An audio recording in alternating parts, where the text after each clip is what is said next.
This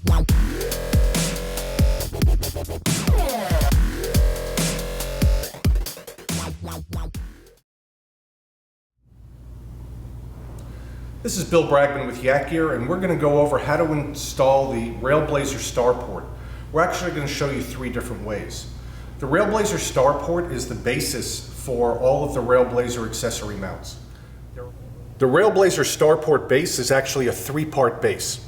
So it can be used as a deck mount in the configuration that you see, or it can be used as a flush mount. The adapter ring on the bottom is taken off. You would drill a hole which is 1 1/4 inch, and you would set this down as a flush mount, so it's only about 5/8 inch tall coming off the deck of your boat, kayak, canoe, or even paddleboard. One thing a lot of customers do is that if they're going to mount it as a flush mount, they'll still take the riser and put it up underneath the deck, which gives it a very rigid surface when you're installing your accessory mount on top of it. The Starport also comes with a cap, a waterproof gasket, as well as the simple, easy lock in place method.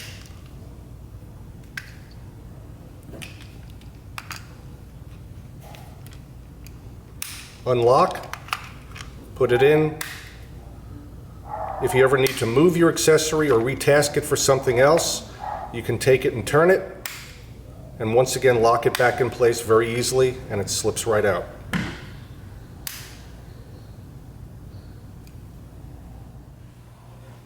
When you're installing the Starport as a deck mount base, what I always do is I use the adapter ring, and I'll drill my hole, then my second hole.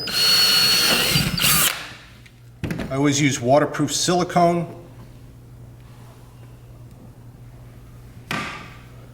You'll set your adapter ring back. Take your Starport.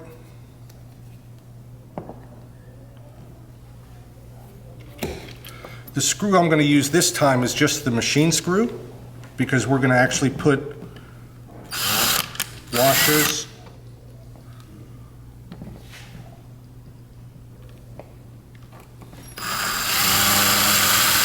and I don't go all the way down because I want to use my screwdriver. Since I have inside access, I'm going to go ahead and use the washer and the lock nut that come with the kit.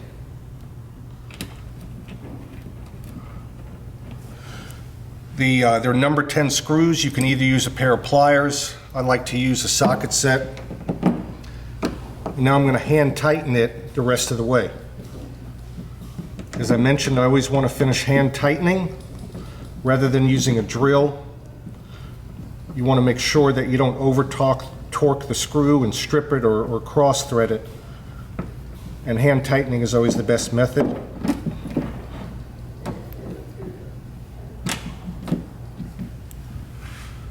And you're done.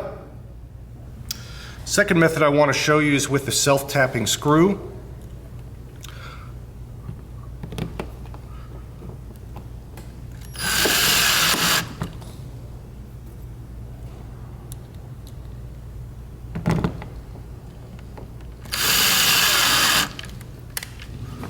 I'll go ahead and drill them in slightly, and then I'm going to back them out. And the reason I'm backing them out is I want to make sure that I use my waterproof silicone.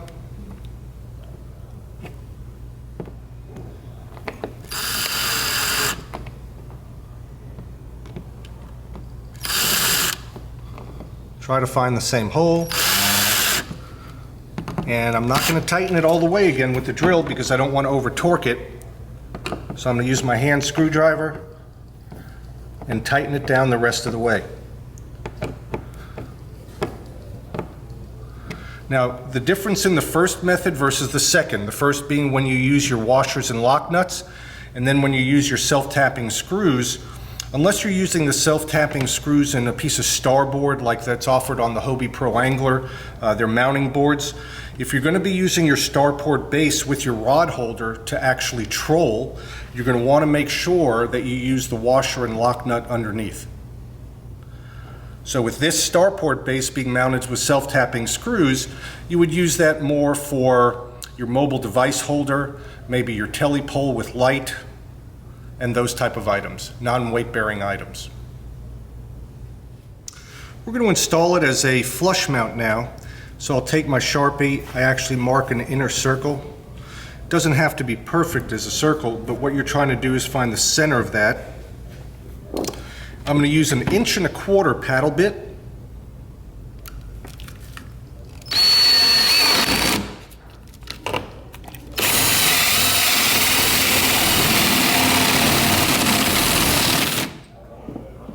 I'm going to put my Starport back into that hole using it as a flush mount, and I'm going to drill my pilot holes.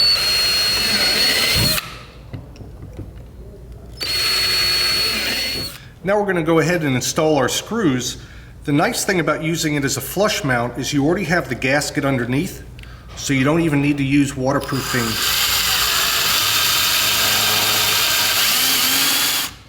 I didn't drill my screws all the way down because I always prefer to hand tighten them.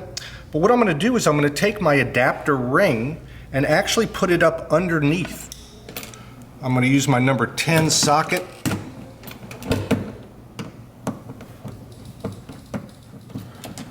Get it nice and tight.